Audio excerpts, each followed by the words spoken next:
Hey, it's Diego. Today's video is going to be a little bit more fun and celebratory because today marks 2 years from the day that I gave up alcohol completely. I remember when I first started thinking about giving up alcohol, there was one reason why it was difficult for me, and that was dates. I absolutely loved going on dates and getting tipsy and having fun and then seeing where the night would take us and then having a story to tell. And, you know, I didn't want to remove that element of fun. And, if this is a position that you're in right now, where maybe you want to curb alcohol or cut it out completely, or maybe even want to see what that might feel like, but the reason that you keep coming back to it is you keep going on dates and you think you have to drink. And, well, I'm here to tell you that you can still have fun without having alcohol in your system. In fact, there's 4 things that I learned over the last 4 years, especially about sober dating, that maybe can help you right now. And by all means, if you want to keep drinking and going on dates and getting drinks in your system, by all means, go for it. I'm not here to tell you what to do. But the first one is my connections became so much stronger when I gave up alcohol. And the reason is that it was based on a genuine interest and not an alcohol induced interest, because alcohol tends to confuse things. You have all these emotional states that are flooding your neurocircuitry. And when I was going on dates and having drinks in my system, well, I wasn't totally sure if I was enjoying that person's company or I was just enjoying my alcohol's company in front of that person. So, when I actually cut out alcohol, I could realize that, wow, I actually do enjoy this person, or I don't enjoy this person. But it was a filter. And, when I did have alcohol in my system, I might realize a little bit later that, wow, I've wasted a little bit too much time with this person that probably the first date would have told me, had I not had alcohol, that we're not going to have a connection here. So, it was just an amazing filter to remove alcohol. And my connections, when there was a genuine interest, it was so much more beautiful, it was so much more raw and real. The conversations went so much deeper. It was everything you could want. Anyway, the second thing, my dates became so much more creative. When all of a sudden I started thinking outside of bars, I could still go to bars, but when I started taking all that creative energy, which previously I only used on determining what the next drink was that I was going to order, when I reeled that all back in and said, what's the energy and what's the environment that I want to create? I started going on dates that were a little bit cooler or more interesting or just different, whether it was the museum, the park, having chocolate or ice cream, walking around, whatever that was, seeing a new part of the city or a new city, whatever that was. It was creative. And if you're a woman that's watching this, if you communicate the fact that you don't want to drink anymore or that you don't drink, whatever, that puts the guy in a position to decide what kind of venue he wants to invite you to. And usually a venue that doesn't have alcohol, or even the fact that you two are not drinking alcohol, has the potential of creating a lot more serious, more beautiful conversation. At the very least, conversation about the venue itself. And so number 3, you become way more courageous. And I know this is counterintuitive because you think liquid courage, right? But when you're drinking, liquid courage also comes with sober and scared.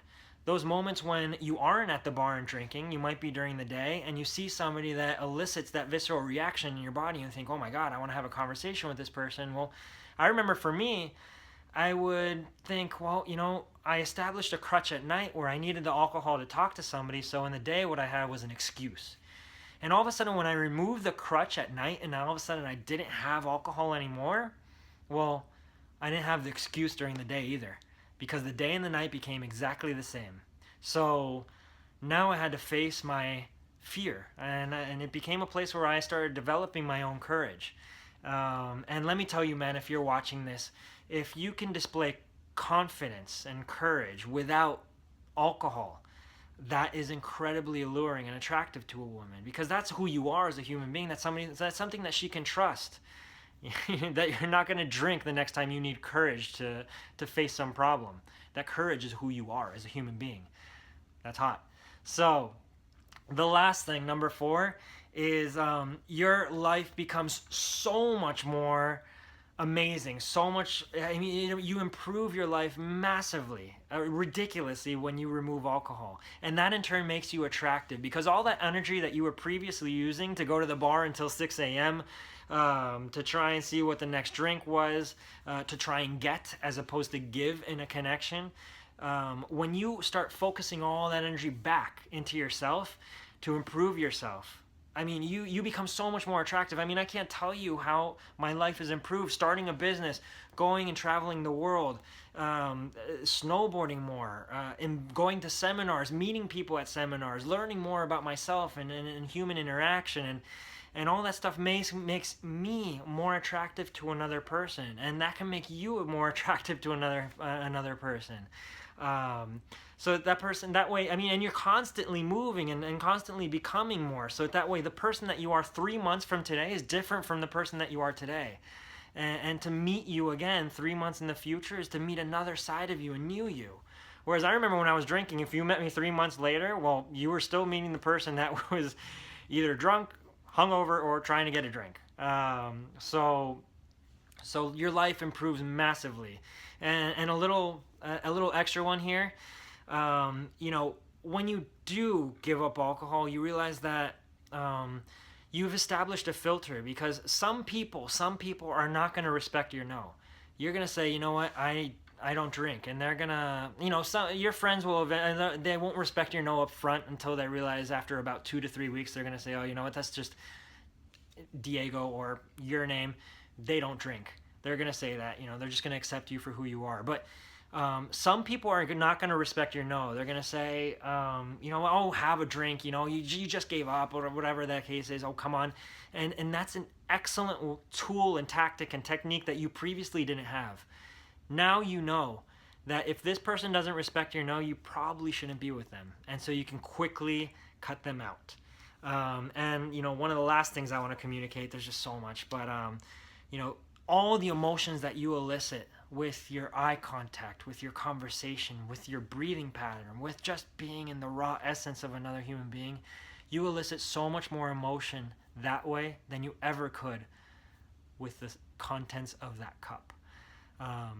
So I know there's a lot of beautiful people that I send my videos out to every week. So if you see this, I know your gut reaction is probably to congratulate me. I want to thank you for that.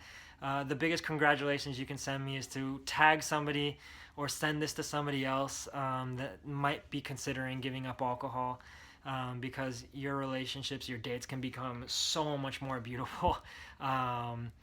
But I just want to share that. And, as always, my website's Bumping Into Love. I will go around talking about self-love and happiness. If this is your first time seeing me, go ahead and like the page. I give you daily content. It's amazing, I would hope. You tell me. But I love you. Thank you. And as always, don't forget about a thing called love.